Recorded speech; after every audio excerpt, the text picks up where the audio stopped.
Jangan buat perkara yang tidak perlu nanti pesakit dalam bahaya. Jeritan lantang Joy dari Amerika bergema di koridor hospital.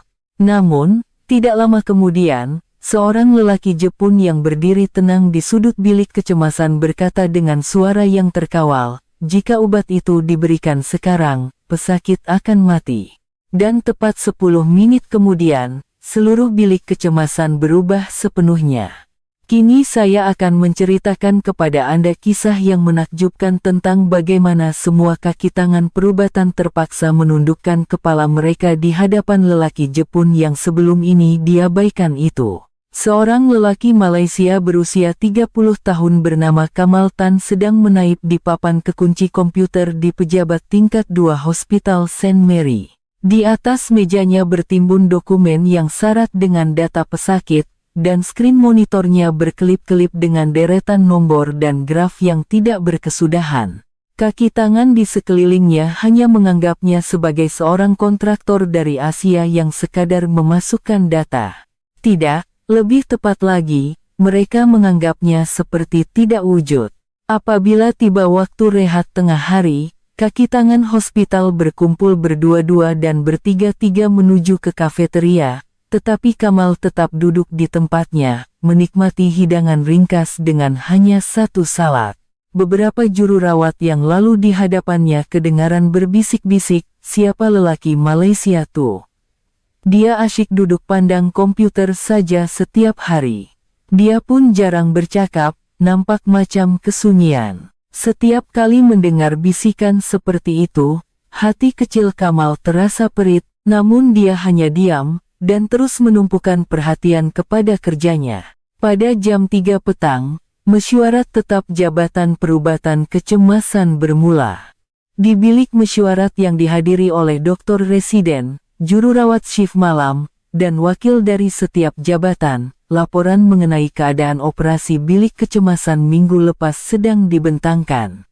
Kamal seperti biasa duduk diam di sudut belakang bilik mesyuarat, tetapi tiba-tiba dia memberanikan diri mengangkat tangan sedikit. "Selepas menganalisis data minggu lepas, saya mendapati ada sedikit keanehan dalam pola diagnosis pesakit umum dan ingin memaklumkannya, tetapi..." Pada saat itu, seorang dokter residen wanita berusia 27 tahun bernama Emily Lawrence berkata dengan suara dingin, "Maafkan saya, tetapi mesyuarat kaki tangan perubatan hanya untuk mereka yang mempunyai lesen perubatan." Bilik mesyuarat menjadi senyap seketika, dan semua mata tertumpu kepada Kamal. Wajah Kamal menjadi merah, menampakkan riak gelisah, namun akhirnya dia bangun dari tempat duduknya dengan senyap dan meninggalkan bilik mesyuarat. Dari belakang, kedengaran suara-suara ketawa kecil dan seseorang berbisik, "Apa yang dia cakap?" Sekadar pekerja data input berani beri pendapat. Keluar ke koridor, Kamal mengeluh panjang sambil kembali ke tempat duduknya. Perjalanan sukar yang dilaluinya dari Malaysia terlintas di pikirannya. Halangan bahasa, perbezaan budaya, dan lebih-lebih lagi, dinding tinggi prasangka orang ramai, sentiasa membuatkan dia berasa kecil. Namun, dia tidak boleh berputus asa, dia mempunyai matlamat yang mesti dicapai. Pada jam 4 petang, data pesakit baru mula muncul di skrin komputer Kamal. Seorang lelaki berusia 52 tahun bernama James Wilson telah dibawa ke bilik kecemasan. Gejala utamanya adalah sakit dada akut, sesak nafas, dan berpeluh di seluruh badan. Kamal secara rutin memeriksa tanda-tanda vital pesakit, tetapi sesuatu pola yang aneh menarik perhatiannya. Tekanan darah pesakit menunjukkan bacaan tinggi 160,110, dan kadar nadi juga agak laju, 125. Di bilik kecemasan, Emily memulakan pemeriksaan pesakit dengan penuh keyakinan. Dia memberikan arahan kepada juru rawat dan menilai keadaan pesakit. Gejala infarksi miokardium yang tipikal, segera lakukan ujian elektrokardiogram 12 lead dan semak nilai troponin jantung. Suaranya penuh keyakinan, dan kaki tangan perubatan di sekelilingnya juga bersetuju dengan penilaiannya. Namun, Di mata Kamal yang memerhatikan seluruh situasi dari jauh, ada sesuatu yang berbeza. Korak kesakitan yang diadukan pesakit sedikit berbeza daripada infarksi miokardium biasa. Kesakitan bermula dari dada dan merebak ke belakang, menunjukkan bahwa ia mungkin penyakit lain selain infarksi miokardium. Terutamanya, perbezaan tekanan darah pada kedua-dua lengan pesakit menarik perhatian Kamal. Keputusan elektrokardiogram keluar tetapi hanya menunjukkan perubahan ST yang samar-samar tanpa bukti jelas infarksi miokardium. Emily membuat diagnosis sementara anggina tidak stabil dan meminta kerjasama dari Jabatan Kardiologi. Sambil itu, dia mengarahkan juru rawat untuk menyediakan obat antikoagulan. Namun, perasaan risau di dada Kamal semakin membesar. Dia merasakan ada sesuatu yang penting telah terlepas pandang. Isteri pesakit menangis teresak-esak, merayu kepada kaki tangan perubatan, "Tolonglah. Tolonglah selamatkan suami saya. Saya sangat takut melihatnya," rebah sambil memegang dada. Emily coba menenangkan keluarga dengan suara yang tenang, tetapi di hati Kamal, bunyi siren amaran berbunyi nyaring. Seiring berjalannya waktu, perubahan halus mula muncul pada keadaan pesakit. Kesakitan yang pada mulanya tertumpu di bahagian dada, beransur-ansur merebak ke belakang dan perut. Tambahan pula, perbezaan tekanan darah yang diukur pada kedua-dua lengan semakin meluas. Lengan kanan masih mengekalkan bacaan sekitar 190,110, tetapi lengan kiri menunjukkan bacaan sekitar 140,90, perbezaan yang ketara. Kamal memutuskan bahwa dia tidak boleh lagi berdiam diri, walaupun dia bukan kaki tangan perubatan dan mungkin akan diabaikan. Ia adalah soal hidup dan mati pesakit. Dia dengan berhati-hati melangkah ke bilik kecemasan. Setelah melihat Emily sedang meneliti karta pesakit, dia berkata dengan suara yang selembut mungkin, "Dokter, maafkan saya ada sesuatu yang ingin saya bincangkan." Suara Kamal bergetar, tetapi penuh dengan keikhlasan. Namun, Emily menunjukkan riak kecewa dan memalingkan muka. "Saya sibuk sekarang," Sila bercakap kemudian. "Jangan ganggu saya ketika pesakit dalam situasi kritikal." Mendengar jawaban dinginnya, juru rawat di sekeliling juga mula memandang Kamal dengan pandangan tajam, tetapi Kamal tidak berputus asa. Adakah dokter telah memeriksa perbezaan tekanan darah pada kedua-dua lengan pesakit? Lagipun, korak kesakitan nampak sedikit berbeza daripada infarksi miokardium. Kamal berkata dengan suara yang mendesak, tetapi Emily mengabaikannya sepenuhnya dan meneruskan perbualannya dengan kaki tangan perubatan yang lain. Seorang juru rawat berbisik sesuatu kepada Emily, dan dia mengangguk sambil menjawab, "Lelaki itu asyik menyampuk saja. Sila hubungi keselamatan dan minta mereka mengawal pergerakannya." Pada saat itu, keadaan pesakit mula merosot dengan cepat. Tekanan darahnya tiba-tiba mula menurun, dari 190 ke 160, dan kemudian terus menurun ke 140. Kesadaran pesakit mula kabur, dan wajahnya pucat. Nadi juga mula tidak teratur. Emily menunjukkan riak keliru dan memberikan arahan kepada juru rawat. "Tingkatkan kelajuan infusi dan periksa tanda-tanda vital dengan lebih kerap. Bila dokter kardiologi akan datang." Namun, keadaan pesakit terus merosot. Terutamanya, corak kesakitan yang diadukan pesakit menjadi lebih teruk. Wajah Kamal menjadi semakin serius.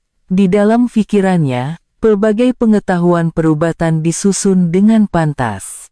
Melihat gejala pesakit secara keseluruhan, ini jelas bukan infarksi miokardium. Kemungkinan besar ia adalah penyakit yang jauh lebih berbahaya dan membawa maut. Namun, dia masih dalam situasi di mana dia tidak dapat melakukan apa-apa. Pada masa itu, Emily mula mendekati pesakit dengan picagari yang mengandungi obat antikoagulan. Dia coba memberikan heparin untuk rawatan anggina tidak stabil.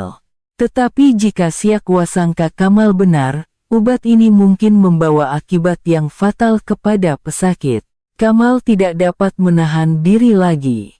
Dia menghalang Emily dan menjerit dengan suara bergetar, "Jika obat itu diberikan sekarang, pesakit akan mati." Seluruh bilik kecemasan menjadi senyap seketika, dan semua mata tertumpu kepada Kamal. Apakah kebenaran yang tersembunyi di sebalik jeritan mendesak lelaki Malaysia ini? Ketegangan yang menyelubungi seluruh bilik kecemasan terasa seperti wayar voltan tinggi. Wajah Emily menjadi merah seketika, dan kemarahannya meletus. "Awak dah gila ke? Awak ni siapa sampai mengganggu rawatan pesakit?" Suaranya bergema di setiap sudut bilik kecemasan, dan kaki tangan perubatan lain juga menoleh untuk memahami situasi. Seorang juru rawat segera mula menelepon bilik keselamatan. "Ini bilik kecemasan, ada orang pelik di sini. Cepat datang." Namun, Kamal tidak berganjak sedikit pun. Matanya dipenuhi dengan desakan dan keyakinan pada masa yang sama. "Doktor, tolonglah dengar. Tekanan darah pesakit berbeza pada kedua-dua lengan, kanan 180,110, tetapi kiri 140,90. Ini bukan pola infarksi miokardium yang normal." Suara Kamal mula menunjukkan kepakaran perubatan, tetapi Emily masih coba mengabaikannya. "Awak ni cakap apa? Perbezaan tekanan darah boleh berlaku dalam situasi stres," Emily berkata sambil melambaikan picagari di tangannya, tetapi Kamal tidak berputus asa. Dia menunjuk ke monitor pesakit dan menerangkan dengan lebih terperinci.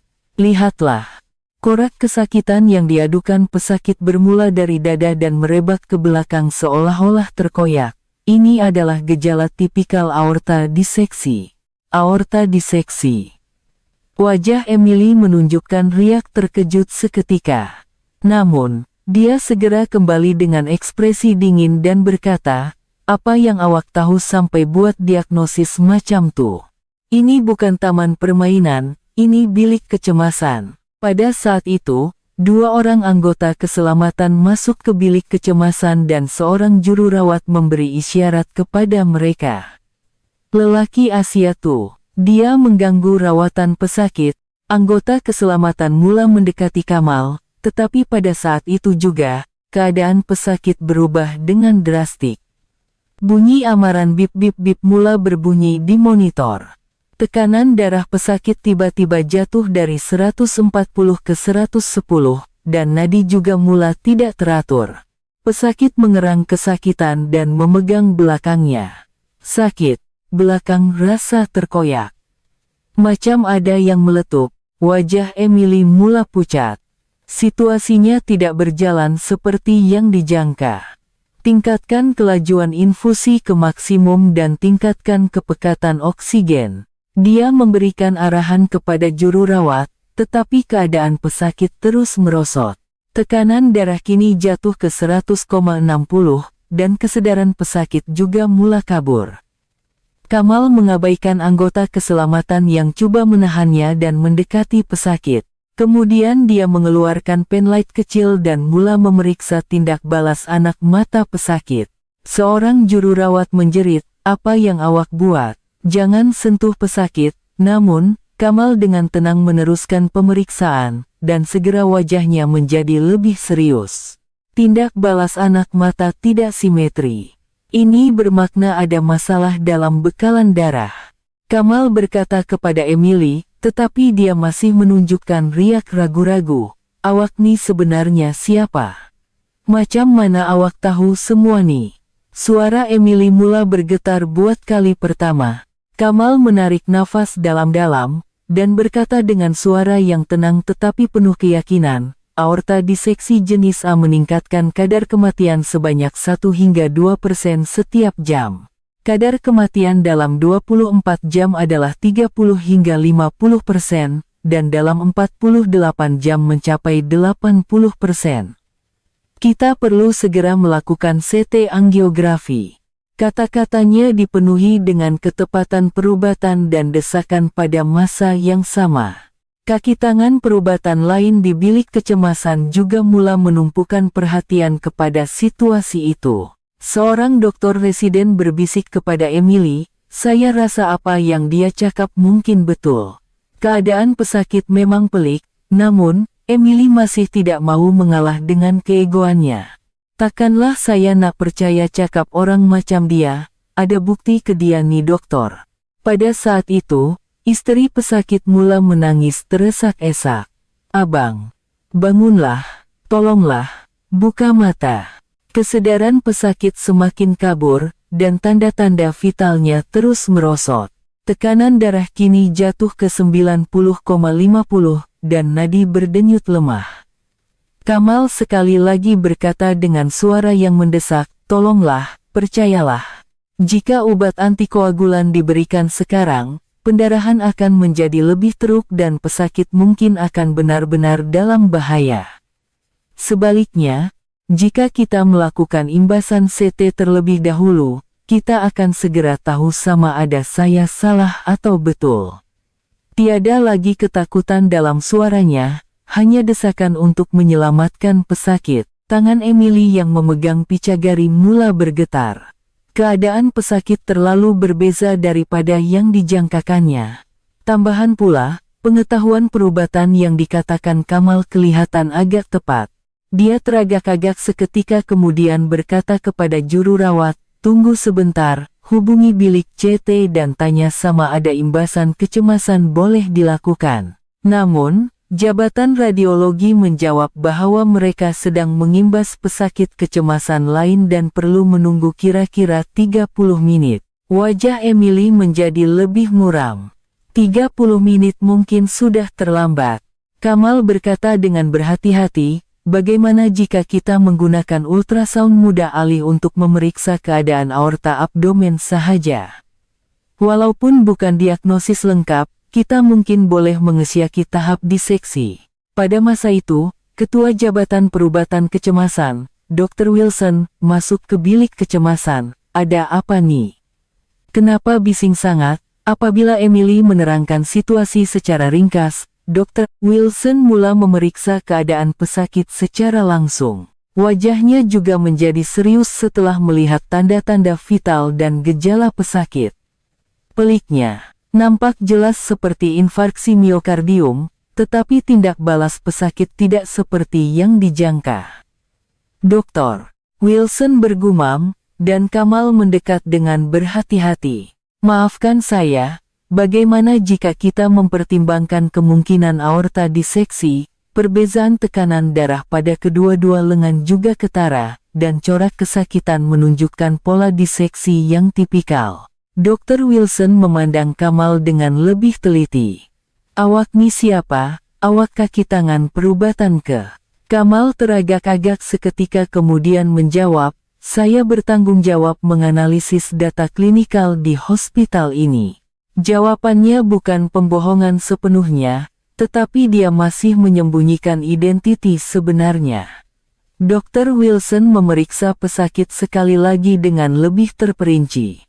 Kemudian dia berkata kepada Emily, "Buat masa ini, tahan dulu pemberian antikoagulan dan lakukan imbasan CT terlebih dahulu. Masuk sebaik sahaja imbasan pesakit kecemasan lain selesai." Emily berasa egonya tercabar, tetapi dia tiada pilihan selain mengikut arahan ketuanya.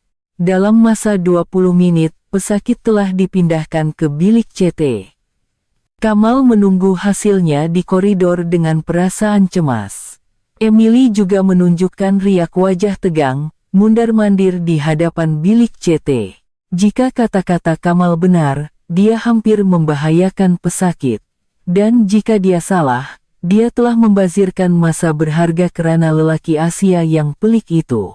Akhirnya imbasan CT selesai, dan kira-kira 10 menit lagi diperlukan untuk mendapatkan interpretasi dari jabatan radiologi. Masa singkat itu terasa seperti berjam-jam lamanya.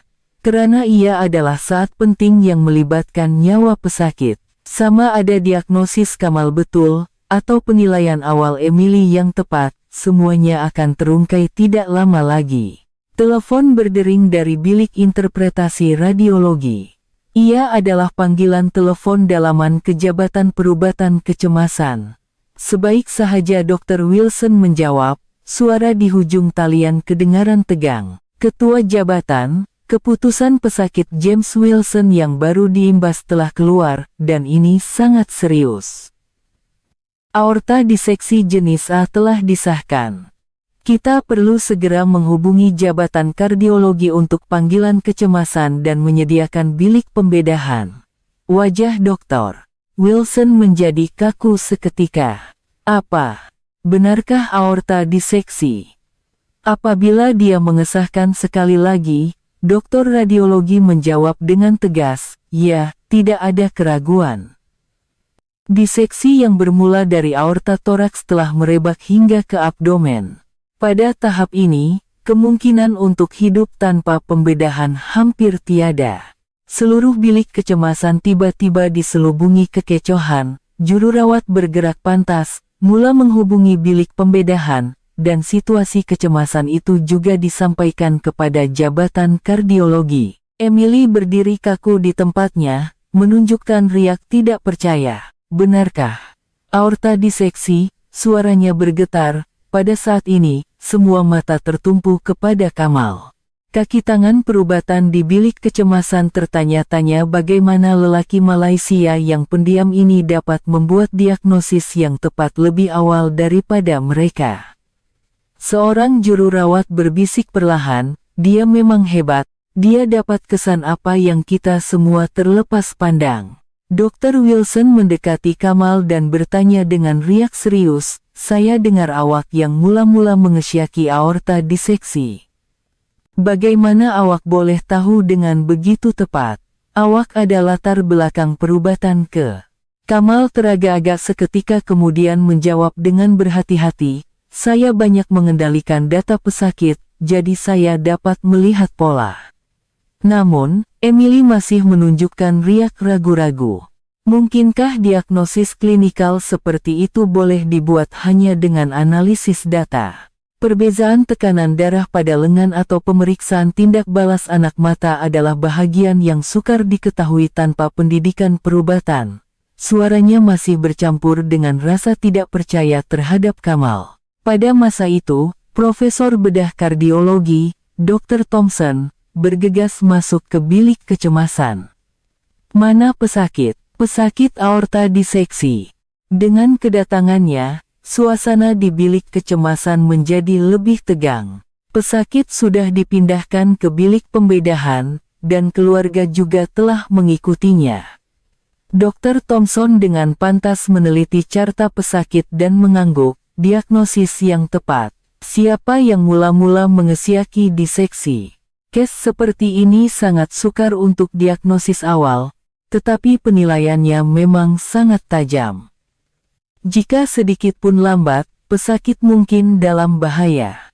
Dr. Wilson menunjuk ke arah Kamal dan berkata, individu yang berada di sana yang mula-mula mengesyaki. Pandangan Dr. Thompson beralih kepada Kamal. Terima kasih, berkat awak, kami dapat menyelamatkan pesakit. Adakah awak mempunyai latar belakang perubatan? Diagnosis setepat ini sukar dilakukan tanpa pengalaman. Kamal menarik nafas dalam-dalam. Nampaknya dia tidak boleh lagi menyembunyikannya. Saya belajar perubatan di Malaysia. Dan saya telah menamatkan program kedokteran analisis data klinikal di sini. Sekarang, saya sedang bersedia untuk lesen perubatan Amerika sambil bekerja sebagai kontraktor di hospital ini. Bilik kecemasan menjadi senyap seketika. Juru rawat dan doktor residen saling berpandangan dengan riak terkejut. Dia nih dokter rupanya. Jadi selama beberapa bulan nih kita hanya anggap dia sebagai orang yang masukkan data. Wajah Emily menjadi pucat. Dia menyadari betapa beratnya prasangka yang dia miliki terhadap Kamal. Dr. Thompson mengangguk dan berkata, oh, begitu, barulah saya faham. Jika berasal dari bidang perubatan Malaysia, kemahiran klinikal awak pasti cemerlang. Terutamanya, keupayaan diagnosis dalam situasi kecemasan seperti ini memang sangat mengagumkan. Kamal menundukkan kepalanya dengan rendah diri. Terima kasih atas pujian itu, asalkan pesakit selamat, itu sudah cukup. Berita bahwa pembedahan telah bermula sampai, dan jangkaan masa pembedahan adalah lebih dari 5 jam. Keluarga pesakit menunggu di bilik menunggu dengan perasaan cemas. Emily memandang Kamal dengan perasaan yang bercampur baur. Sepanjang masa itu, dia menyadari betapa kasarnya dia, dan betapa terperangkapnya dia dalam prasangka. Di koridor hospital, Emily dan Kamal berdiri berhadapan. Emily tidak dapat berkata apa-apa untuk seketika. Maafkan saya. Saya benar-benar minta maaf. Saya terlalu berprasangka. Suaranya bergetar. Kamal tersenyum mesra dan menjawab, tidak mengapa. Saya juga tidak menyatakan identitas saya dengan jelas. Namun, hati Emily tidak dapat bertenang dengan mudah. Jika saya tidak mendengar kata-kata awak dan telah memberikan antikoagulan, pesakit mungkin benar-benar dalam bahaya, bukan? Dia menyesali keangkuhan dan ketergesaannya. Dia berasa malu karena kebanggaan sebagai dokter hampir membahayakan pesakit. Kamal berkata dengan tenang, dalam perubatan, yang paling penting adalah keselamatan pesakit, bukan? Siapa yang membuat diagnosis tidak penting. Yang paling penting ialah pesakit pulih dengan selamat. Kata-katanya menunjukkan sikap seorang dokter sejati. Perbualan tentang Kamal mula hidup semula di kalangan juru rawat. Dia memang hebat, kan? Kita semua anggap dia sebagai lelaki Asia yang pendiam selama berbulan-bulan, rupa-rupanya dia dokter yang berkemahiran. Malah dia rendah diri pula tuh. Kita memang terlalu berprasangka. Suasana hospital mula berubah sedikit demi sedikit. Di bilik pembedahan yang mempertaruhkan nyawa sedang berlangsung. Diseksi aorta adalah pembedahan yang sangat kompleks dan berbahaya, jadi sedikit pun kesilapan tidak dapat dimaafkan. Dr. Thompson dan pasukan pembedahan berusaha sedaya upaya untuk menyelamatkan nyawa pesakit. Di luar bilik pembedahan, keluarga dan kaki tangan perubatan menunggu hasilnya dengan perasaan cemas. Seiring berjalannya waktu, rasa ingin tahu terhadap Kamal semakin meningkat. Seorang juru rawat bertanya dengan berhati-hati, kalau begitu, dokter di Malaysia dulu dokter apa? Nampak mahir sangat dalam menilai situasi kecemasan seperti ini, adakah dokter dalam bidang perubatan kecemasan? Kamal teragak-agak seketika kemudian menjawab, saya adalah pakar kardiologi. Kata-kata pakar kardiologi membuat orang di sekelilingnya lebih terkejut. Pelik sekali seorang pakar kardiologi melakukan kerja sebagai kontraktor. Emily bertanya dengan berhati-hati, jadi kenapa dokter bekerja seperti ini di sini? Jika dokter seorang pakar kardiologi di Malaysia, wajah Kamal sedikit muram. Sebenarnya, anak perempuan saya mengidap penyakit jantung kongenital, jadi kami datang ke Amerika.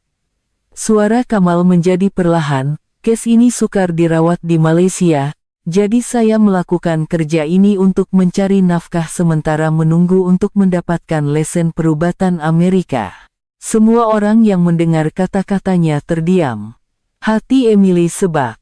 Orang yang diabaikan dan dilayan dingin olehnya, telah meninggalkan segala-galanya untuk anaknya dan berjuang di negara asing. Saya benar-benar minta maaf. Saya terlalu tidak tahu apa-apa. Air mata mula bertakung di matanya. Kamal menggelengkan kepala dan berkata, tidak mengapa. Tidak semua orang perlu tahu hal itu, saya hanya berpuas hati jika pesakit selamat. Orang-orang di sekelilingnya semakin terharu dengan hati budi Kamal. Berita yang sekali-sekala kedengaran dari bilik pembedahan menyatakan bahwa pembedahan berjalan lancar. Namun, masih terlalu awal untuk berasa lega. Pembedahan diseksi aorta mempunyai banyak pemboleh ubah yang tidak dapat dijangka hingga ke akhir. Emily menggunakan kejadian hari ini sebagai peluang untuk menyesali prasangka dan keangkuhannya. Dia mula memikirkan semula tentang kerendahan hati dan keterbukaan yang harus dimiliki sebagai seorang dokter. Dan dia juga mula mengenali kemahiran dan kepribadian Kamal yang sebenar. Adakah pembedahan ini akan berjaya? Dan bagaimana hubungan Emily dan Kamal akan berubah melalui kejadian ini? Di bilik pemerhatian di atas bilik pembedahan, Kamal memerhatikan proses pembedahan melalui tingkap kaca. Pandangannya dipenuhi dengan kebimbangan dan ketajaman seorang pakar pada masa yang sama. Dia mengangguk kecil sambil melihat gerakan tangan Dr. Thompson yang cekap. Pembedahan berjalan lebih rumit daripada yang dijangka. Ini karena diseksi telah merebak ke kawasan yang lebih luas daripada yang disangka. Emily juga berdiri diam di sebelah Kamal, memerhatikan pembedahan. Biasanya dia tidak begitu berminat untuk memerhati pembedahan, tetapi hari ini berbeza. Karena nyawa pesakit yang hampir dalam bahaya akibat penilaian salahnya, kini bergantung pada meja pembedahan itu. Telapak tangannya berpeluh karena ketegangan. Kira-kira 2 jam selepas pembedahan bermula, seorang juru rawat naik ke bilik pemerhatian. "Dokter," keluarga pesakit asyik bertanya. "Adakah boleh saya terangkan bagaimana pembedahan ini berjalan?" Apabila Emily teragak-agak, Kamal berkata dengan berhati-hati, "Bolehkah saya terangkan kepada keluarga pesakit?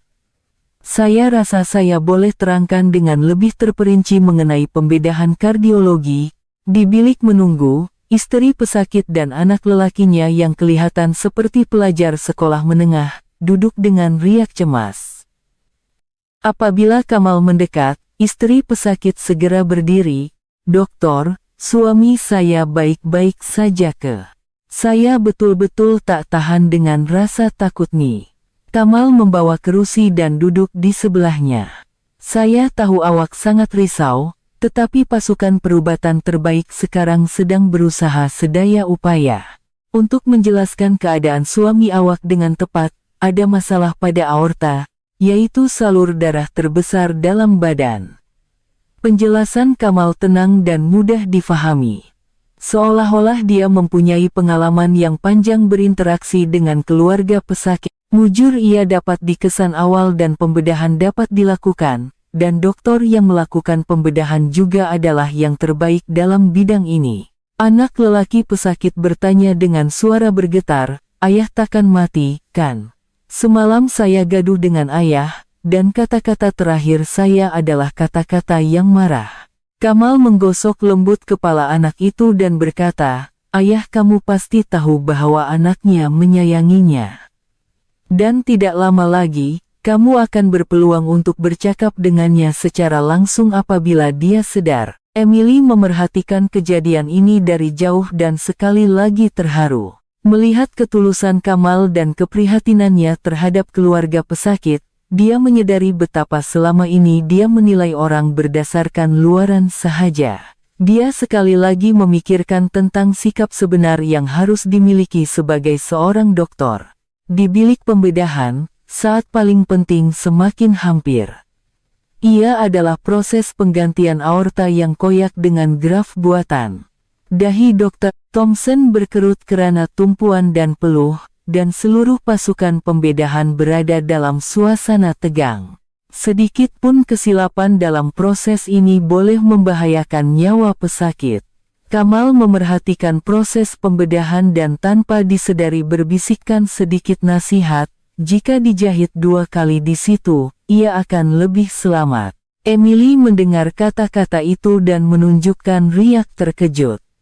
"Awak memang pakar kardiologi, bukan? Sampai teknik pembedahan yang sekecil itu pun awak tahu." Kamal tersenyum seolah-olah dia telah melakukan kesilapan. "Nampaknya tabiat lama masih ada. Saya banyak melakukan pembedahan seperti ini selama beberapa tahun di Malaysia." Kata-kata Kamal membuat Emily semakin ingin tahu. "Jadi, dokter bekerja di hospital bersaiz mana di Malaysia?" Kamal teragak-agak seketika kemudian menjawab, "Saya bertugas sebagai pakar kardiologi di Hospital University di Kuala Lumpur." Mata Emily membesar. Hospital University. Itu kan hospital yang sangat besar. Kenapa seseorang yang bekerja di tempat seperti itu ada di sini? Wajah Kamal sedikit muram. Ia adalah riak wajah yang serupa apabila dia bercerita tentang anaknya. Sebenarnya, anak perempuan saya mempunyai masalah jantung sejak lahir. Ia adalah penyakit jantung kongenital yang sangat kompleks, sindrom hipoplastik jantung kiri. Dia telah menjalani beberapa pembedahan di Malaysia, tetapi penyelesaian asasnya sukar. Suara Kamal semakin perlahan. Kami sekeluarga datang ke sini karena perlu berjumpa dengan pakar kardiologi pediatrik terkenal di Amerika. Tetapi untuk bekerja sebagai doktor di Amerika, saya perlu melalui semua proses itu semula, bukan? Saya mula kerja sekarang untuk mencari nafkah sementara menyediakan lesen. Hati Emily sebak. Dia dapat membayangkan betapa banyak kerisauan dan pengorbanan yang telah berlaku. Bagaimana keadaan anak perempuan doktor sekarang? Senyuman lembut muncul di wajah Kamal. Pembedahan pertama berjaya bulan lepas. Dia perlu menjalani 2 lagi pembedahan di masa hadapan, tetapi dokter kata ada harapan. Pada saat itu, berita penting disampaikan dari bilik pembedahan. Penggantian graf buatan telah berjaya diselesaikan. Bahaya paling besar telah dilepasi. Kamal dan Emily kedua-duanya menghela nafas lega. Namun, masih terlalu awal untuk berasa lega sepenuhnya. Karena masih ada pemboleh ubah yang tidak dijangka boleh berlaku sehingga pembedahan selesai sepenuhnya. Berita baik juga disampaikan kepada keluarga pesakit. Kamal sendiri turun ke bilik menunggu dan menerangkan. Bahagian yang paling sukar telah berjaya. Jika Anda menunggu sebentar lagi, pembedahan akan selesai sepenuhnya. Istri pesakit menitiskan air mata dan mengucapkan terima kasih kepada Kamal. Terima kasih, dokter, karena menyelamatkan suami saya. Terima kasih banyak-banyak. Di dalam hospital, persepsi terhadap Kamal telah berubah sepenuhnya. Juru rawat dan doktor residen tidak lagi memandangnya sebagai kontraktor biasa. Rasa hormat sebagai doktor yang berkemahiran telah tumbuh. Setiap kali mereka berselisih di koridor, mereka mula memberi salam dengan hormat, dan Kamal juga menjawab dengan mesra. Emily kembali ke pejabatnya dan tenggelam dalam pikiran. Mengimbas kembali apa yang berlaku sepanjang hari, dia berasa malu betapa terperangkapnya dia dalam prasangka. Dia menyadari bahwa dia telah terlepas pandang perkara yang sangat penting karena kebanggaan dan rasa keunggulan sebagai seorang doktor.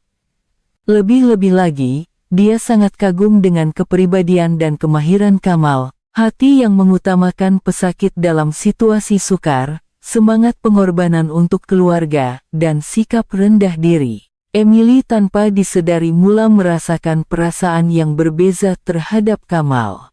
Berita bahwa pembedahan hampir di peringkat akhir kedengaran.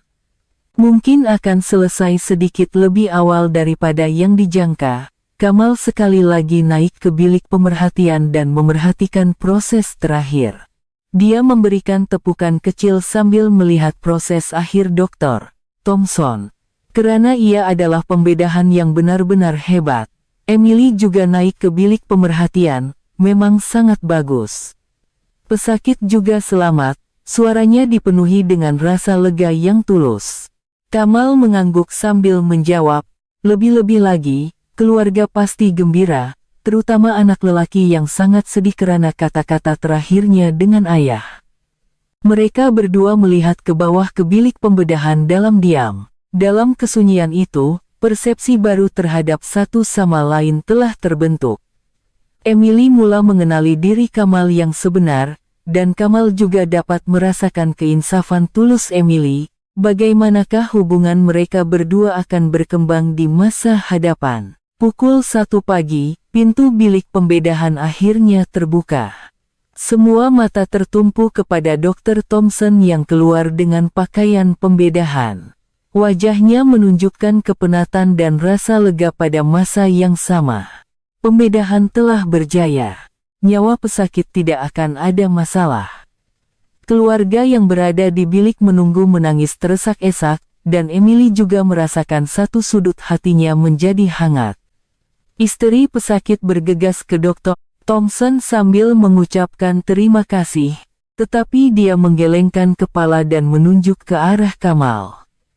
Sebenarnya, orang yang menyelamatkan pesakit hari ini adalah orang yang di sana. Jika dia tidak mengesyaki aorta diseksi pada mulanya, kita mungkin akan mendiagnosisnya terlalu lambat.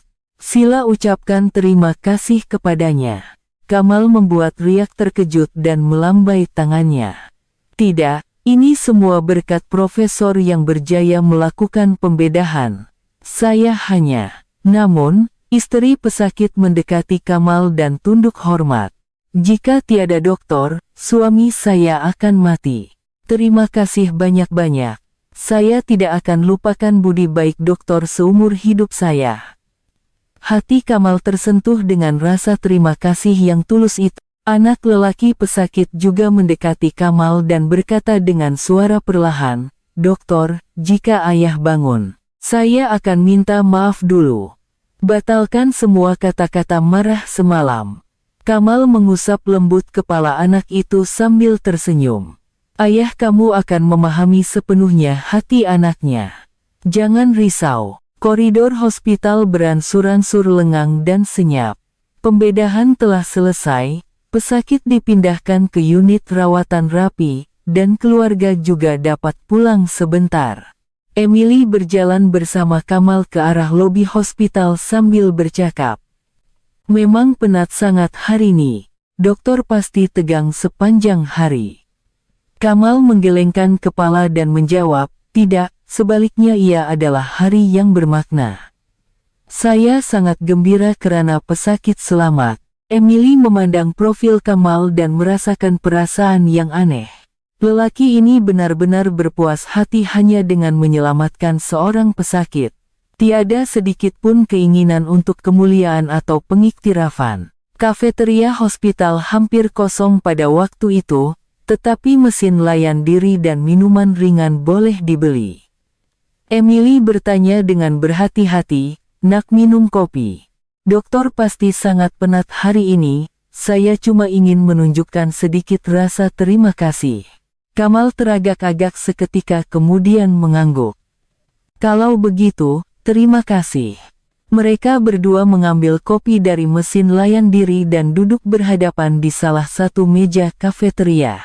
Ini adalah kali pertama mereka berdua berinteraksi dalam suasana yang santai seperti ini. Emily memusingkan cawan kopi di tangannya dan berkata, "Hari ini saya belajar banyak perkara. Terutama saya menyadari betapa beratnya prasangka yang saya miliki terhadap diri saya." Kamal menjawab dengan ekspresi mesra. "Saya rasa sesiapa sahaja boleh mengalami perkara seperti itu.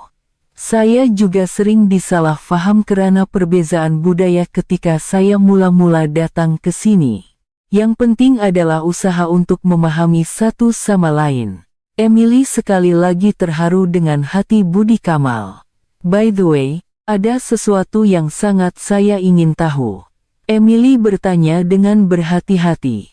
Jika dokter bekerja sebagai pakar kardiologi di Malaysia, dokter pasti berada dalam kedudukan yang baik, tetapi adakah dokter tinggalkan semuanya demi anak perempuan dokter? Saya rasa keputusan itu tidak mudah. Wajah Kamal menjadi serius seketika. "Memang banyak yang saya pikirkan. Di Malaysia, saya sudah mempunyai kedudukan yang agak stabil, dan ramai juga yang coba menahan saya. Namun, ini adalah soal hidup dan mati anak perempuan saya. Sebagai seorang ayah, saya rasa saya perlu melakukan segala usaha yang termampu." Hati Emily menjadi hangat dengan kasih sayang seorang ayah yang tulus dari Kamal.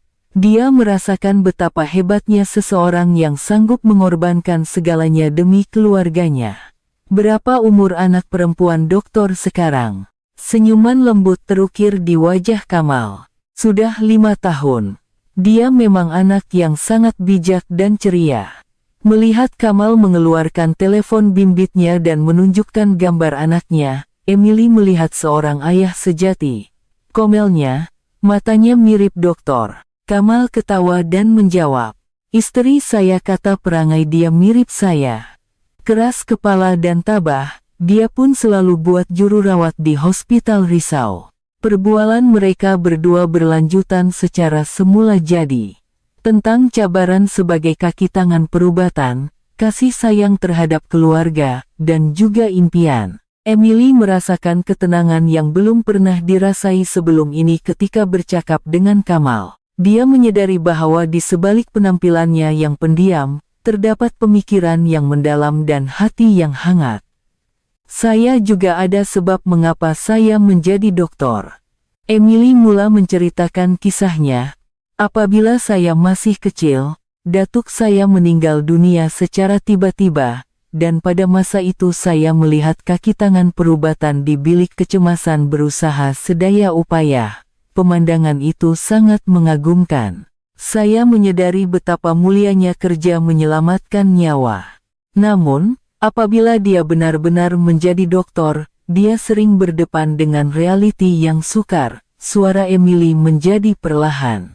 "Nampaknya saya semakin kaku karena tekanan bahwa pesakit ramai, masa tidak cukup, dan tidak boleh membuat kesilapan. Mengalami kejadian hari ini membuatkan saya menyadari betapa saya telah kehilangan semangat awal saya." Kamal mendengar dengan serius dan mengangguk. "Saya juga mempunyai pengalaman yang serupa. Terutama beberapa tahun terakhir di Malaysia memang sangat sukar. Saya dikejar oleh hasil dan persaingan, dan terlepas pandang perkara yang sebenarnya penting. Hanya selepas anak perempuan saya sakit, barulah saya sadar apa yang benar-benar penting." Mereka berdua sahaja yang tinggal di kafeteria. Di luar, angin awal pagi menggoncang sedikit tingkap, dan hanya cahaya samar dari mesin layan diri yang menerangi ruang itu. Suasana anehnya tenang dan hangat. Emily merasakan dia ingin masa seperti ini berterusan. Bila doktor bercadang untuk mengambil ujian lesen perubatan Amerika, Emily bertanya dengan ingin tahu. Kamal berpikir seketika kemudian menjawab, "Mungkin awal tahun hadapan." Persiapan sudah hampir selesai, tetapi ditangguhkan sedikit karena jadwal pembedahan anak perempuan saya. Apabila saya mendapat lesen, saya akan dapat bekerja sebagai doktor rasmi semula, tetapi sehingga itu, saya perlu bertahan seperti sekarang. Emily dapat memahami kesukaran yang dihadapi Kamal. Walaupun kemahirannya cemerlang, ada beberapa perkara yang tidak dapat dielakkan di hadapan halangan sistem. Jika doktor mendapat lesen, doktor bercadang untuk memohon jabatan mana? Sudah tentu pakar kardiologi, bukan? Kamal teragak-agak seketika kemudian menjawab, "Sebenarnya saya belum membuat keputusan, saya akan memutuskan sambil melihat keadaan anak perempuan saya." Masa berlalu, dan sudah lebih pukul 2 pagi. Kedua-duanya pasti penat, tetapi perbualan mereka tidak berakhir dengan aneh. Karena mereka merasakan keinginan untuk mengetahui lebih banyak tentang satu sama lain. Emily tanpa disadari merasakan perasaan istimewa terhadap Kamal, dan Kamal juga mula menyukai kejujuran Emily. "Hari ini, atau semalam, kan, memang hari yang bermakna," Emily berkata. "Pesakit pun selamat, saya pun belajar banyak perkara, dan lebih-lebih lagi, saya sangat gembira dapat mengenali seseorang seperti doktor." Kamal menjawab dengan senyuman tipis, "Saya pun begitu. Melalui kejadian hari ini, saya sadar bahwa saya juga boleh melakukan kerja yang bermakna di sini." Mereka berdua saling berpandangan sambil tersenyum tenang. Pada saat ini, perasaan baru mula tumbuh di antara mereka. Hati yang bermula dari rasa hormat dan terima kasih, secara beransur-ansur berubah menjadi sesuatu yang lebih mendalam. Beberapa hari berlalu, dan kehidupan harian yang tenang kembali ke hospital. Pesakit James Wilson dipindahkan dari unit rawatan rapi ke ward biasa dan sedang dalam proses pemulihan, manakala kaki tangan perubatan kembali menumpukan perhatian kepada tugas masing-masing. Namun, Pandangan terhadap Kamal telah berubah sepenuhnya. Juru rawat yang berselisih di koridor memberikan salam dengan hormat, dan dokter residen juga mula mengiktirafnya sebagai rakan sekerja. Kamal masih melakukan tugas analisis data di tempatnya, tetapi kini orang ramai sering datang meminta nasihat perubatan.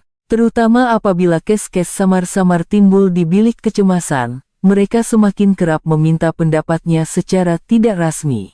Kamal sentiasa memberikan nasihat dengan rendah hati, dan penilaiannya sebahagian besarnya tepat. Emily telah banyak mengubah sikap klinikalnya sejak kejadian itu. Apabila berinteraksi dengan pesakit, dia mendekati dengan lebih berhati-hati, dan berusaha untuk mendengar pendapat orang lain.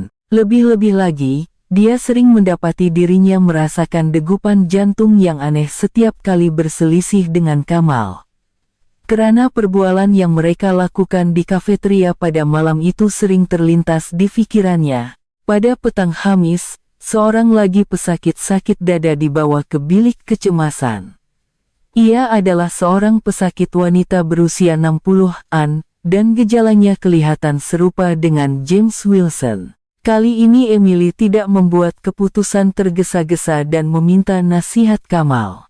Jika dokter ada masa, boleh dokter tengok keadaan pesakit ini sekali. Kamal dengan senang hati turun ke bilik kecemasan. Setelah melihat pesakit, Kamal kali ini memberikan pendapat yang berbeza. Orang ini memang kelihatan seperti infarksi miokardium, korak kesakitannya juga tipikal, dan keputusan elektrokardiogram juga jelas. Emily menunjukkan riak lega. Dia kini boleh mempercayai penilaian Kamal. Terima kasih. Kalau begitu, saya akan hubungi jabatan kardiologi dan sediakan antikoagulan. Semasa proses rawatan, Emily dan Kamal mula bekerja sama secara semula jadi. Walaupun Kamal secara rasmi bukan kaki tangan perubatan, Emily menghargai nasihatnya, dan Kamal juga berusaha sedaya upaya untuk pesakit. Kaki tangan perubatan lain yang melihat sikap seperti ini semakin mula mengiktiraf Kamal. Apabila tiba waktu rehat tengah hari, Emily mencadangkan kepada Kamal, nak makan tengah hari bersama. Makanan hospital memang tidak sedap, tetapi saya rasa lebih baik daripada makan seorang diri. Kamal tidak teragak-agak mengangguk. Ide yang bagus. Sebenarnya saya agak sunyi makan seorang diri. Mereka berdua makan berhadapan di kafeteria hospital. Pada mulanya mereka bercakap tentang kerja, tetapi secara beransur-ansur beralih kepada perbualan pribadi. Emily bertanya dengan ingin tahu, bagaimana keadaan anak perempuan doktor sekarang? Adakah dia pulih dengan baik? Wajah Kamal ceria. Dia sudah banyak pulih. Semalam pun saya pergi hospital, dan dokter yang merawatnya kata kadar pemulihannya lebih cepat daripada yang dijangka. Saya ada sedikit kelonggaran sebelum pembedahan seterusnya. Emily berkata dengan gembira, baguslah tuh. Kanak-kanak sihat adalah yang paling penting. By the way, Emily memulakan perbualan dengan berhati-hati. Saya ingin berjumpa dengan anak perempuan doktor. Adakah boleh? Saya bukan pakar pediatrik, tetapi saya doktor, jadi saya boleh berkawan baik dengan kanak-kanak. Kamal menunjukkan riak terkejut seketika, tetapi kemudian menunjukkan senyuman mesra. Betul ke? Kalau begitu Zara pasti gembira, dia suka berjumpa orang baru. Mereka membuat janji untuk bertemu di taman bersama keluarga pada hujung minggu. Emily tidak paham mengapa dia berasa sangat teruja setelah membuat janji itu. Ia hanya pertemuan dengan keluarga pesakit, tetapi dia merasakannya seperti janji temu yang penting. Dia tersenyum sendiri melihat dirinya memilih pakaian dan menyediakan hadiah. Pada petang Sabtu, pertemuan itu berlaku di sebuah taman kecil berhampiran Central Park. Kamal muncul bersama istrinya, Aisyah, dan anak perempuan mereka yang berusia 5 tahun, Zara. Zara adalah seorang kanak-kanak yang jauh lebih ceria dan aktif daripada yang dijangkakan. Walaupun ada kesan parut pembedahan, dia berlari riang dengan riak polos yang benar-benar mengagumkan. Ini Cikgu Emily, Zara. Kamal memperkenalkan kepada anaknya, dan Zara memandang Emily dengan mata penuh rasa ingin tahu. Hai, saya Zara. Cikgu pun doktor macam ayah ke? Emily ketawa mendengar soalan komel Zara. Ya, macam ayah, Cikgu pun doktor. Zara nak jadi apa nanti bila besar? Zara menjawab tanpa teragak-agak, saya pun nak jadi doktor. Macam ayah, saya nak rawat orang sakit.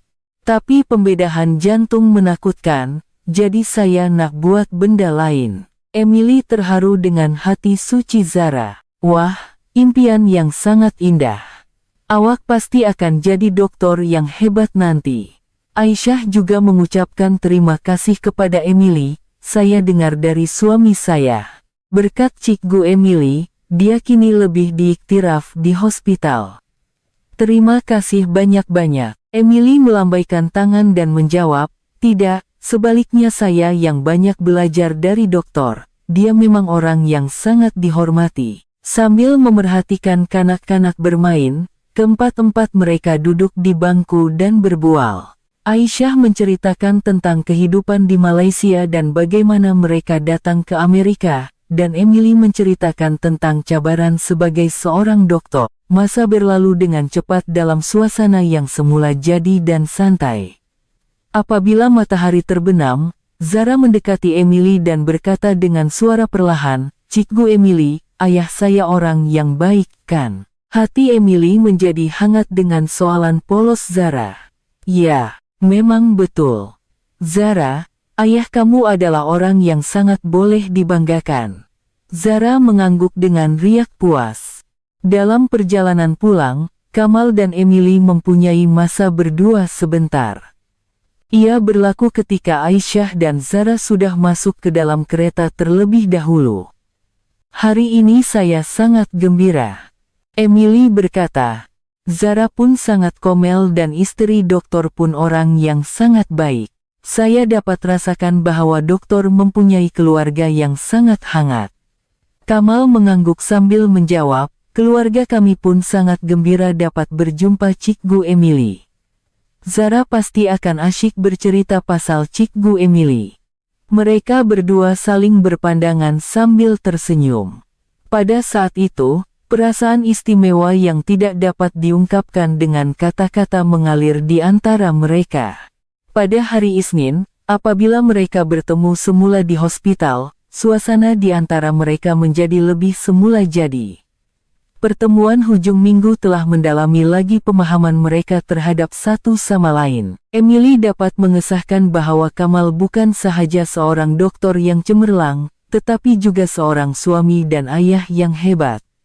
Namun, pada masa yang sama, perasaan bercampur baur juga timbul. Dia mendapati dirinya semakin tertarik kepada Kamal, tetapi Kamal sudah mempunyai keluarga yang bahagia. Emily terjerumus dalam dilema bagaimana untuk mengendalikan perasaannya. Kamal juga mengalami dilema yang serupa. Dia berasa gembira dan selesa bersama Emily, tetapi dia adalah seorang lelaki yang berkeluarga. Namun, persahabatan dengan Emily adalah berharga dan hubungan kerjasama di hospital juga bermakna. Bagaimanakah hubungan mereka berdua akan berkembang di masa hadapan? Sebulan lagi berlalu, dan hubungan Kamal dan Emily berkembang secara aneh. Di permukaan, ia adalah hubungan kerjasama sebagai rekan sekerja, tetapi perasaan yang tidak terungkap di antara mereka berdua semakin membesar. Terutama Emily tidak dapat menafikan bahwa masa bersama Kamal adalah saat paling bahagia dalam sehari. Pada suatu petang Jumat, sesuatu yang istimewa berlaku di hospital. Pesakit-pesakit kemalangan jalan raya yang truk telah dibawa masuk ke bilik kecemasan secara serentak. Seluruh kaki tangan perubatan terpaksa digerakkan. Emily bertanggung jawab ke atas pesakit yang paling serius, dan Kamal secara semula jadi mula membantunya. Pesakit adalah seorang lelaki muda berusia awal 20-an, dengan pelbagai kecederaan bersama dengan pendarahan dalaman yang disiaki. Emily dengan pantas melakukan pertolongan cemas, tetapi keadaan pesakit terus merosot, tekanan darahnya menurun, dan kesadarannya juga mulai kabur. Dalam situasi seperti ini, nasihat Kamal sangat berharga. Pendarahan di bagian abdomen disyaki, jadi segera periksa ultrasound abdomen.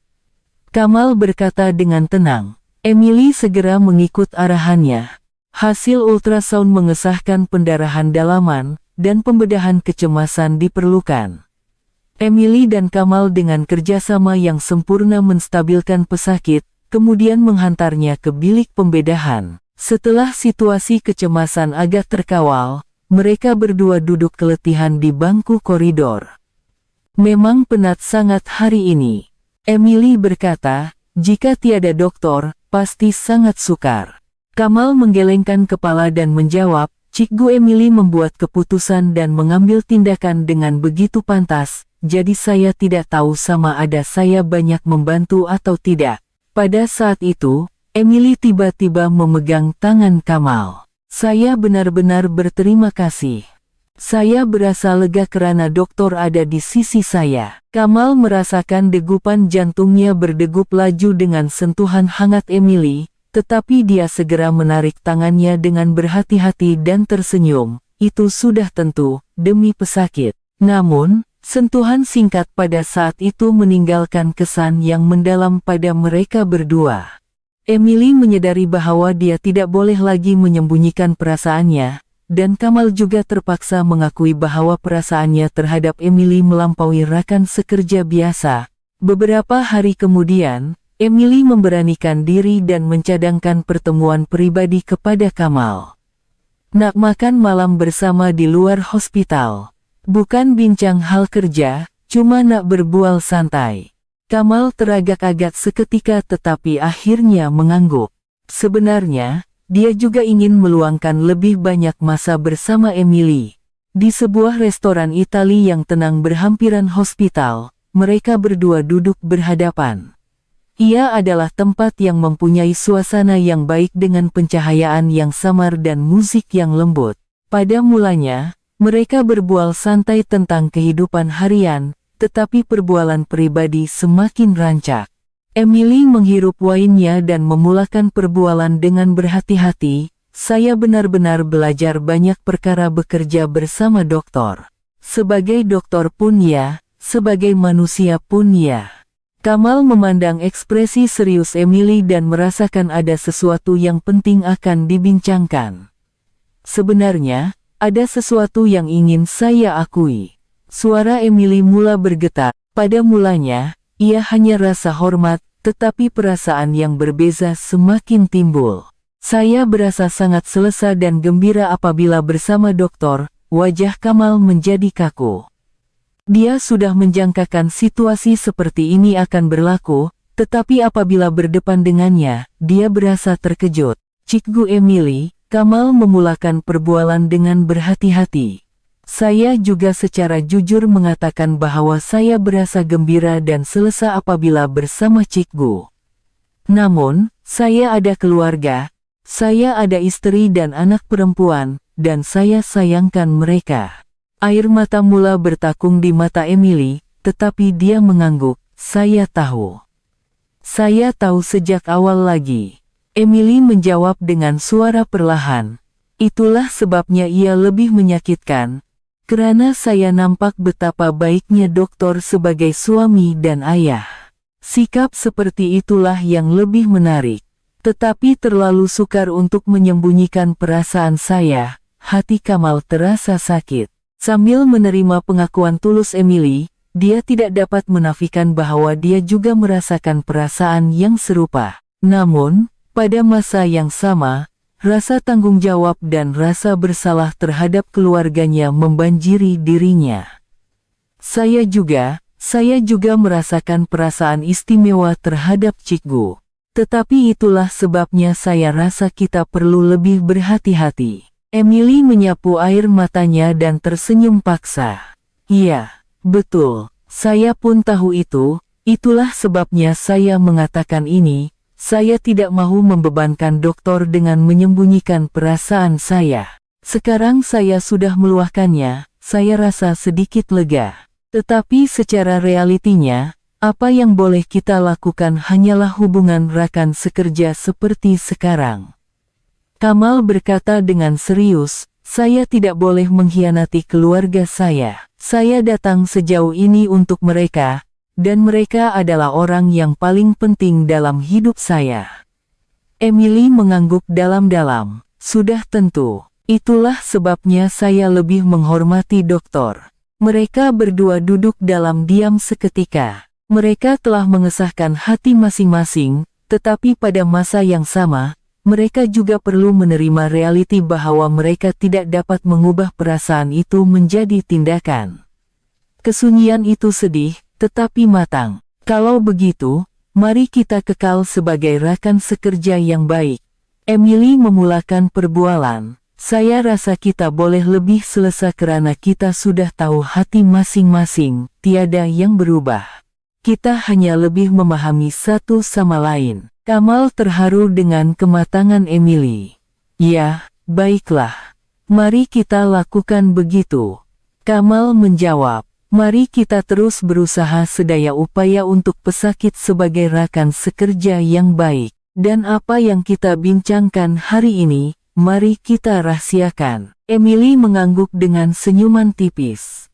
Sudah tentu, perasaan ini juga akan saya simpan rapi dalam hati saya. Keluar dari restoran, mereka berdua memberi salam sedikit lebih hormat daripada biasa. Namun, dalam salam itu, terkandung pemahaman dan penghormatan yang mendalam terhadap satu sama lain.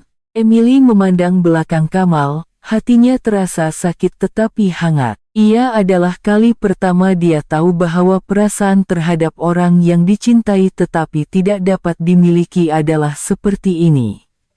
Kamal juga berasa berat hati dalam perjalanan pulang.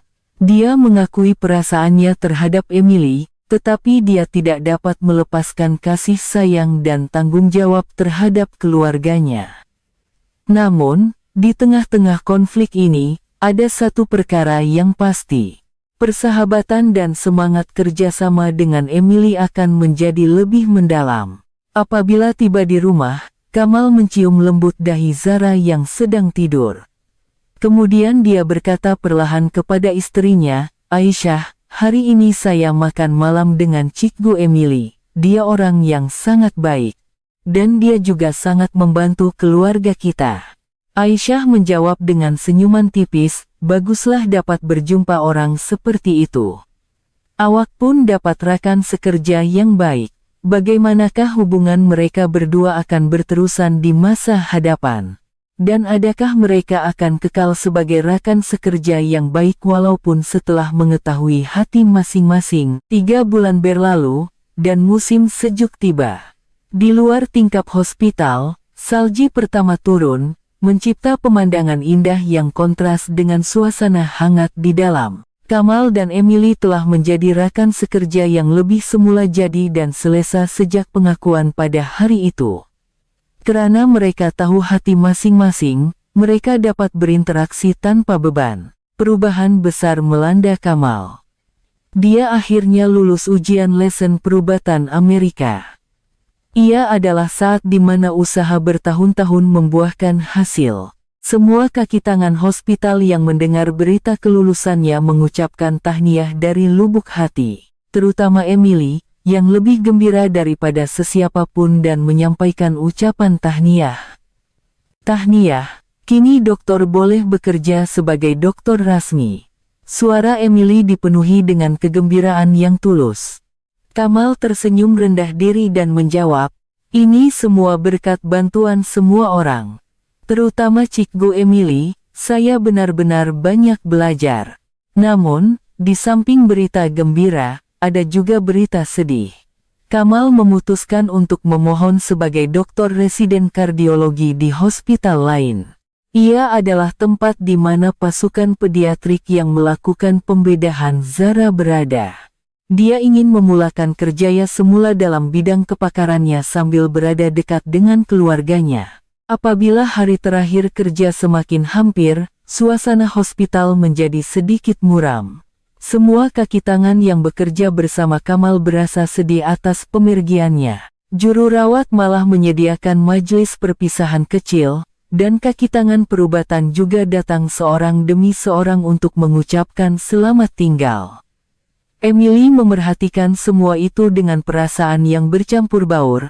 Kenyataan bahwa Kamal akan pergi adalah menyedihkan, tetapi pada satu sudut, dia juga merasakan kelegaan. Dia berpikir mungkin lebih baik jika mereka meneruskan haluan masing-masing daripada terus bekerja bersama dalam situasi di mana mereka mengetahui perasaan satu sama lain. Pada malam terakhir, Kamal memberikan ucapan perpisahan. Sepanjang beberapa tahun ini, saya benar-benar belajar banyak perkara di hospital ini. Pada mulanya ia sukar dan sunyi, tetapi berkat Anda semua, saya dapat menimba pengalaman berharga. Terutama kepada semua di Jabatan Perubatan Kecemasan, saya ingin mengucapkan ribuan terima kasih. Pandangan Kamal berhenti pada Emily. Cikgu Emily, saya benar-benar banyak belajar sebagai seorang dokter. Bekerja bersama Cikgu membuatkan saya tahu apa itu rekan sekerja sejati. Saya berharap Cikgu akan terus menjadi dokter yang hebat dan membantu ramai pesakit. Emily hampir menitiskan air mata tetapi menjawab dengan tenang, sebaliknya, saya yang banyak belajar dari dokter. Kerendahan hati, keikhlasan terhadap pesakit, dan hati yang menyayangi keluarga, saya pasti dokter akan menjadi dokter yang hebat di tempat baru. Setelah majelis perpisahan selesai, mereka berdua berbual di atas bumbung hospital buat kali terakhir. Udara malam musim sejuk adalah dingin, tetapi bintang-bintang bersinar terang. Banyak perkara yang berlaku, kan? Emily berkata sambil termenung. Ketika pertama kali berjumpa, saya tidak menyangka hubungan kita akan jadi begini. Saya pun begitu, Kamal menjawab. Pada mulanya, saya hanya seorang asing yang kesepian, tetapi saya tidak menyangka akan berjumpa dengan seseorang yang begitu berharga. Saya sangat gembira dapat berjumpa Cikgu Emily. Mereka berdua saling berpandangan sambil tersenyum mesra. Jadi, ini benar-benar selamat tinggal. Emily bertanya dengan nada yang merindu. Kamal menggelengkan kepala dan menjawab, bukan selamat tinggal, tetapi permulaan baru. Kita akan kekal sebagai rekan sekerja dan sahabat yang baik. Sekali-sekala hubungi saya dan bertukar-tukar nasihat perubatan. Emily mengangguk sambil berkata, "Iya. Dan jangan lupa ceritakan berita pembedahan Zara, saya ingin melihat dia membesar dengan sihat." Wajah Kamal ceria. Sudah tentu. Zara juga pasti akan sangat merindui Cikgu Emily. Sebulan kemudian, Emily menerima berita gembira daripada Kamal. Ia adalah berita bahwa pembedahan kedua Zara telah berjaya diselesaikan. Hanya satu pembedahan terakhir yang tinggal, dan dokternya mengatakan kemungkinan untuk sembuh sepenuhnya adalah sangat tinggi. Kamal juga berkata dia telah memulakan kehidupan residen di hospital baru. Dia berkata ia sukar karena perlu menjalani latihan semula, tetapi dia merasakan kepuasan karena dapat bekerja dalam bidang kepakarannya. Lebih-lebih lagi, dia berkata dia gembira karena dapat berada lebih dekat dengan keluarganya. Emily juga telah banyak berubah. Melalui pengalamannya dengan Kamal, dia telah menjadi dokter yang lebih matang. Sikapnya terhadap pesakit juga menjadi lebih mesra, dan hubungannya dengan rekan sekerja juga menjadi lebih harmoni. Lebih-lebih lagi, dia telah belajar cara berinteraksi dengan orang tanpa prasangka. Pada suatu hari musim bunga, Emily berjumpa dengan seorang intern baru di koridor hospital. Ia adalah seorang Joy muda dari Malaysia yang menghadapi kesukaran dengan halangan bahasa dan perbezaan budaya. Emily melihatnya dan teringat akan Kamal pada masa lalu. Tidak mengapa. Pada mulanya semua orang begitu, Emily berkata dengan suara yang mesra, "Saya akan bantu awak. Jika ada apa-apa yang awak ingin tahu, sila tanya pada bila-bila masa." Joy muda itu mengucapkan terima kasih. Emily merasakan dia tanpa disedari telah dipengaruhi oleh Kamal dan mempunyai hati yang lebih terbuka. Pada musim panas tahun itu, Emily menerima jemputan daripada keluarga Kamal. Ia adalah pesta meraihkan kejayaan pembedahan terakhir Zara dan dia telah pulih sepenuhnya. Emily menghadiri pesta itu dengan gembira. Zara kelihatan semakin membesar dan telah pulih sepenuhnya. Sebaik sahaja dia melihat Emily, dia berlari dan memeluknya. "Cikgu Emily, saya dah sembuh sepenuhnya. Doktor kata lepas ni tak sakit dah." Emily memeluk Zara erat dan menitiskan air mata. Kamal dan Aisyah juga kelihatan gembira. Proses rawatan yang panjang telah berakhir, dan seluruh keluarga dapat memulakan kehidupan baru dengan sihat. Kamal mengucapkan terima kasih kepada Emily. "Berkat Cikgu Emily, kami dapat menempuhi masa sukar ini dengan baik. Terima kasih banyak-banyak." Setelah pesta selesai, mereka berdua mempunyai masa untuk berbual dalam diam seketika. "Memang semuanya berjalan lancar, kan?" Emily berkata. "Zara pun sihat, dan doktor pun dapat bekerja sebagai doktor." Kamal mengangguk sambil menjawab, "Ya." Nampaknya semuanya mencari tempatnya sendiri. "Bagaimana dengan Cikgu?" Kamal bertanya kepada Emily, "Adakah Cikgu bahagia kebelakangan ini?" Emily tersenyum ceria dan menjawab, "Ya, saya sangat bahagia. Kerja pun seronok. Ramai rakan sekerja yang baik, dan lebih-lebih lagi, saya ada sahabat yang berharga dan membuatkan saya rasa lega." Mereka berdua saling berpandangan sambil tersenyum mesra. Di antara mereka kini hanya tinggal persahabatan dan rasa hormat yang tulus. Hati yang pernah sakit karena cinta yang tidak dapat dimiliki, telah bertukar menjadi ikatan yang lebih mendalam dan berharga. Malam menjelang, dan pesta pun berakhir. Emily bersalaman dengan keluarga Kamal dan pulang ke rumah. Di dalam kereta, dia merasakan kepuasan yang mendalam. Karena dia telah belajar bahwa kadang-kadang, tidak memiliki orang yang dicintai adalah lebih indah. Dan lebih-lebih lagi, dia menyadari bahwa cinta sejati adalah keinginan untuk melihat kebahagiaan orang lain. Melihat Kamal dan keluarganya gembira sudah cukup baginya. Dia menyadari bahwa inilah rupa cinta yang sebenar. Beberapa tahun lagi berlalu. Emily telah menjadi ketua Jabatan Perubatan Kecemasan, dan Kamal telah menjadi doktor yang diiktiraf sebagai pakar kardiologi. Mereka berdua kadang-kadang berjumpa di persidangan perubatan dan bertanya kabar. Persahabatan mereka semakin mendalam seiring berjalannya waktu. Pada suatu hari, Emily mendengar berita istimewa daripada Kamal. Ia adalah berita bahwa Zara telah melanjutkan pelajaran ke bidang perubatan. Ia adalah hasil kerja kerasnya untuk merealisasikan impian untuk menjadi doktor seperti ayahnya. Emily gembira seolah-olah ia adalah tentang dirinya sendiri.